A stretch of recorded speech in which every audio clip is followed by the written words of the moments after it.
situationen er så desperat, at man får lyst til simpelthen bare at invitere hele Europas befolkning ned til området, så man kan få sat en stopper for det, man kan få fordelt noget mad, man kan få medicin ind i områderne, ikke? Altså man kan skabe den tryghed, der er omkring det, ikke også? Altså det er virkelig, man får lyst til at skabe et helt menneskehav.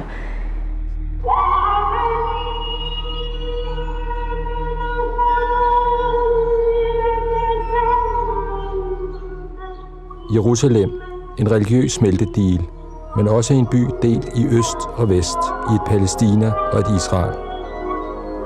Det er her, de internationale fredsvagter mødes, før de drager ind i de besatte områder.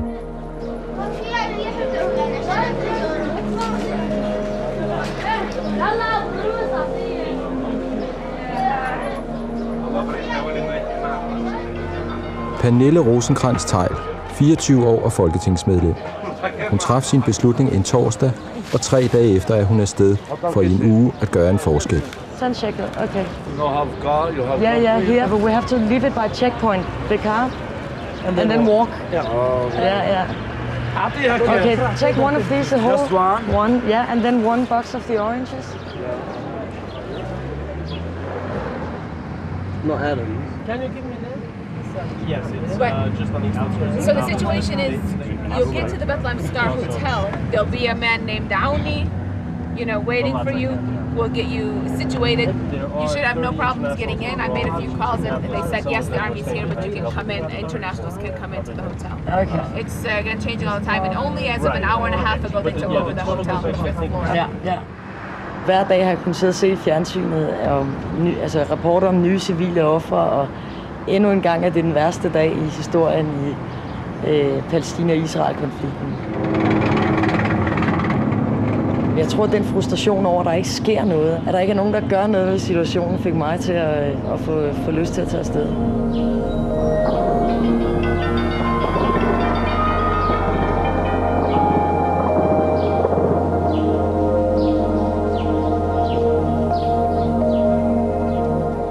Star Hotel, det eneste fungerende i Bethlehem. Turisterne er væk, så hotellet huser nu verdenspressen og de internationale fredsvagter skarpt bevogtet af israelske soldater. Her finder vi også den lokale palæstinensiske koordinator for fredsvagter.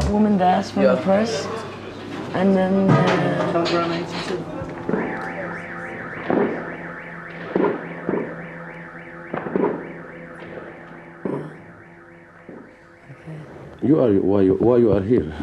I hope that it is possible for us to get food and medicine and water out in some of the areas. Hopefully to calm the Israelis down when the situation gets too tense. But as it is tonight, for instance, I mean, we can't make any difference. We're sitting here in a hotel and we can listen to the gunshots, but we can't do anything about the situation. Do you believe in the peace? I want to be sure with you. I don't know what's meaning peace. Exactly. I'm never be freedom to know exactly what's meaning peace for me. Maybe I'm afraid about to living with a freedom country or something. I am 13 now, and all my life I'm the occupation. No one is talking about the truth. You have 2 languages, I believe. One language in the mouth, and the second in the heart.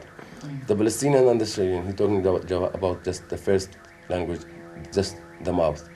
And you see in the TV and everything, everyone he shake hands and you see the camera and it's okay. But what's in the heart? Bethlehem er en belejret by, omfattet af 24 timers udgangsforbud. De længste udgangsforbud varer i flere måneder. Enhver palæstinenser, der trodser forbuddet, risikerer at blive skudt.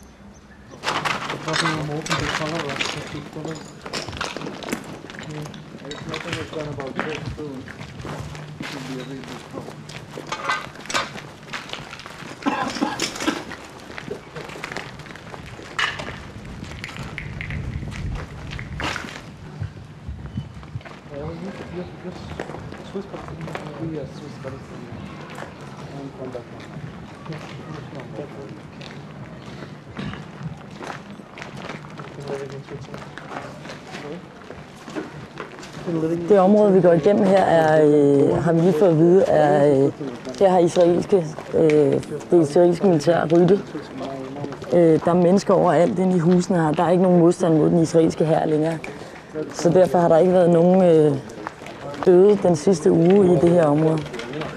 Det er jo en spøgelsesby her. Det er jo hyggeligt at bevæge sig rundt. Og det er også sådan en lille smule udtryk, at man ikke rigtig ved, hvor militæret har bare stille. Så vi er de eneste mennesker, der bevæger sig rundt her ud over det israelske militær. Og her stinker.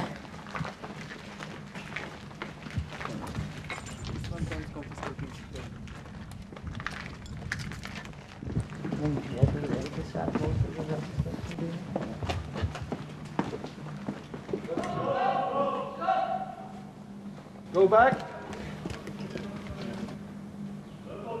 No photos. You know, he's not allowed to be here. So we have to go back, or? Yes. Okay. Okay. Next time we find you, take your films out. Okay? Okay. Confiscate. You're not allowed to be here. Okay. We'll return.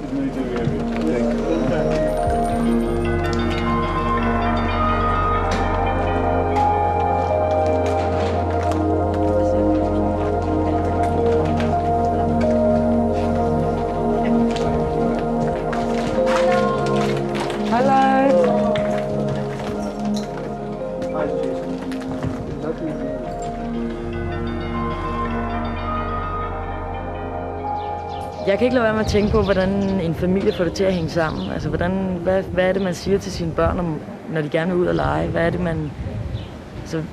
Hvordan opdrager man sine børn under de her omstændigheder? Altså også det, at de har ikke nogen penge, de kan ikke komme på arbejde. Og alle forretningerne er lukket, der er ikke nogen steder, man kan købe madvarer ind. Altså det virker som om, at alle de 100.000 mennesker, der bor i Bethlehem, de er alle sammen i fængsel. De er det i deres egen hjem.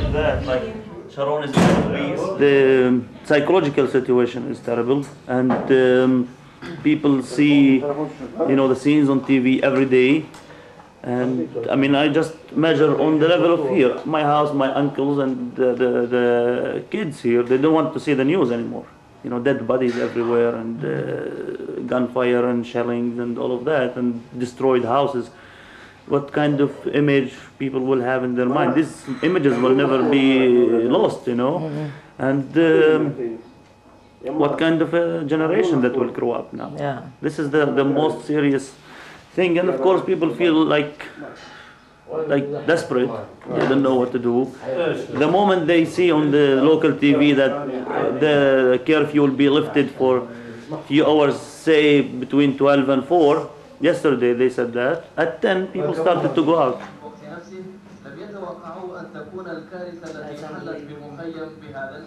Compared to other places, we are still in a good situation. Even Bethlehem, still in a good situation. When you see things in Jenin. المذابح والحصار الذي حال دون وصول الإمدادات الإنسانية لن يغير شيئا يذكر في حياة ناجين من بطش القوات الإسرائيلية. قد يعتبر صحوة لضمير رجل. We have a proverb in Arabic that says, when you see other people's troubles, you think that you are not in trouble, although you are in deep trouble, but other people have more serious things than you have. مجرد حفرة من بين حفر كثيرة في المخيم. Thank you so much. Welcome. Fredsvagterne er ikke omfattet af krigens helt egen surrealistiske logik. De bevæger sig rundt i gaderne, uden at der skydes direkte på dem. Derfor skaber de et lille, men hårdt tiltrængt frirum for de indespærrede palæstinensere. Hey, come back. Please come back. Yes. Okay, bye-bye. Bye. Bye. I will see you soon. Bye-bye.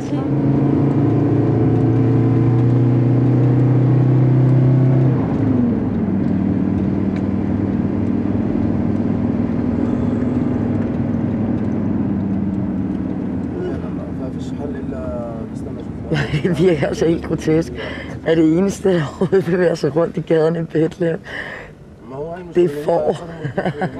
They have an Israeli passport. في بيت صفافة بفكر فيه هون في بيت صفافة فوق ولا تحت؟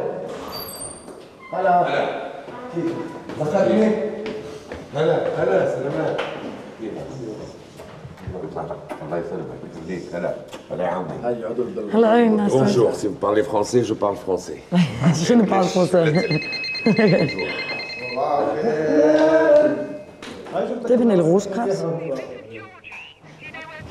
Yeah, we are coming. We just need to pick up some medicine. Bye. Yeah, bye. Happy to see you. Hospitalsdirektøren og hans personale er også omfattet af udgangsforbuddet og kan derfor ikke forlade hospitalet. The Red Crescent received a call from the Israeli military authorities asking them to pick up the corpse from the street. When they went there, they checked. They found 4 injured persons lying on the ground, bleeding, semi-conscious. They were allowed not to pick any alive body, just to bring the corpse. They took 2 injured persons. They put them inside at the bottom of the ambulance and they covered the 2 injured by 3 corpses. Is it still needed to smuggle people? If we know where they are, we don't know. No. We received telephone calls really from them and the families who are helping them. They are asking our advice, what to do, how to do, but they don't receive medicine, nothing, just what we advise them by phone. I can't express my feeling. Really, I'm so sad. Even my heart is crying. What's the value of my presence here? To be the director of the hospital? Bullshit. Anybody can sign, anybody can direct the baby better than me. But to be a surgeon, I'm not to work, not to serve, not to help, not to save lives, to hell with my certificate. لازم هيك يعملوا. كسروا القزاز، كسروا بيتنا، حركونا، أخذوا أولادنا. هذا مش حرام، قتلونا. يقطع الملوك ويقطع اللي ورونا الملوك ويقطعهم كلهم. Hvad fanden skal man sige til hende? هذا ما هو حرام. وشوفنا شو صار فينا، شو صار في بيتنا.